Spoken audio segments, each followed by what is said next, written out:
no sleep yet. I was just sitting here thinking, daylight out.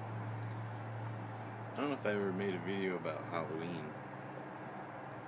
I made videos about Christmas and Easter and Maypole celebration and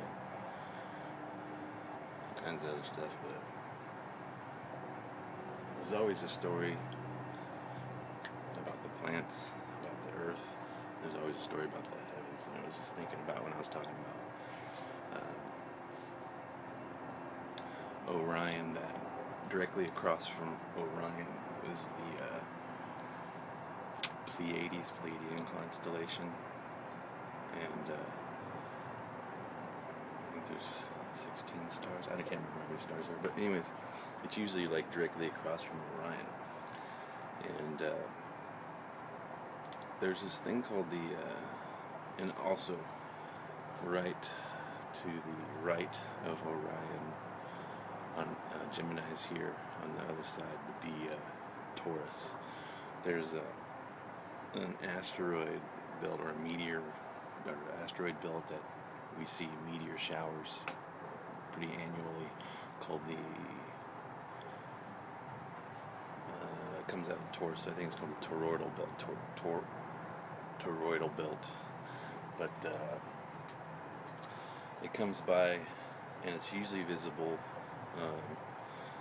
It comes by twice a year, and it's usually visible in the northern hemisphere only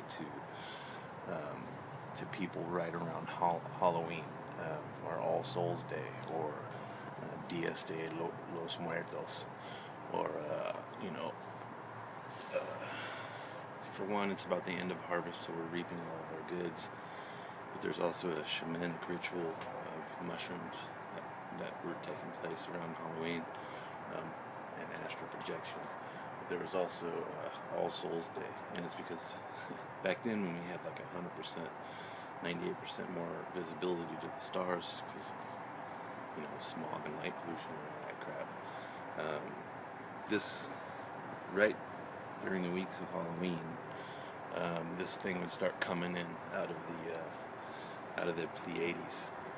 And there's myths and stuff where you can see in the sky a witch riding her broomstick, and the witch, of course, was the constellation Pleiades, and the stars trailing through the sky was the wisps, or the fan on a broomstick or whatever. You can say, you could go out and put your back to the ecliptic and whatever, watch this in the sky. But they literally thought that those were the souls trapped coming through, making this yearly pass through the skies, and those were,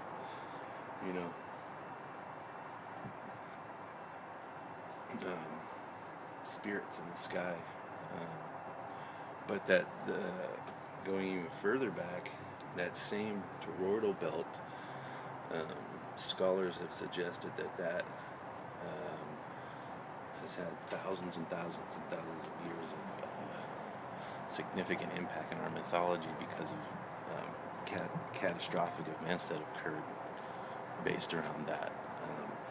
They even think that if you go back to the Great Flood, or the just before the Young Dryas event, there was a huge catastrophe where the Earth just got pelted with cosmic debris, and a lot of people are speculating that it came out of that toroidal belt, and of course it melted it crashed somewhere into like Alberta, Canada, all throughout Siberia. It flash froze mammoths. It left a bunch of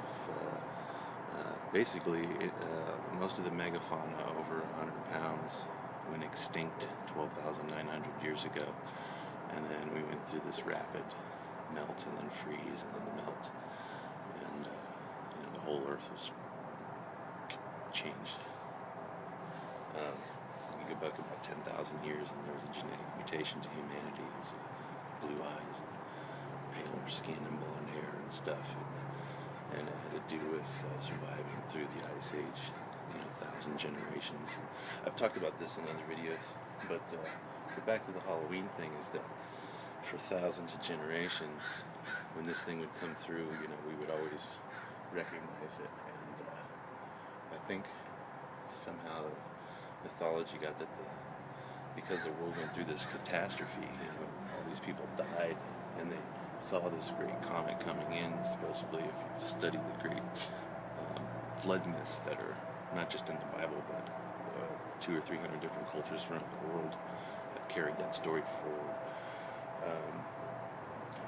That trail of debris that comes through, and I think this is even, all these people talk about Nibiru and stuff, I wonder if it has anything to do with that, because that thing was solid when it first came through, and it's been breaking up for thousands of years and just devastating our planet occasionally.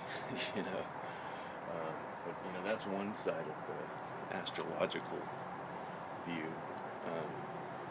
But there was also the shamanic practice of witches would, or shamanic women,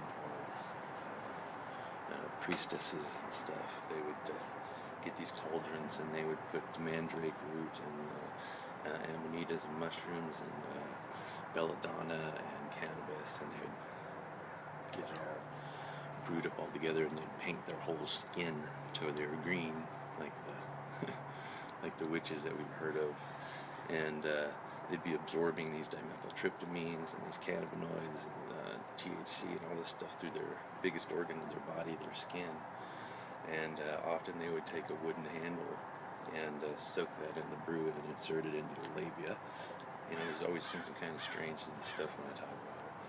And it would literally give them an out-of-body experience. So you'd have this death and rebirth experience, but in that you'd be astral projecting, having an out-of-body experience, proverbial flying around.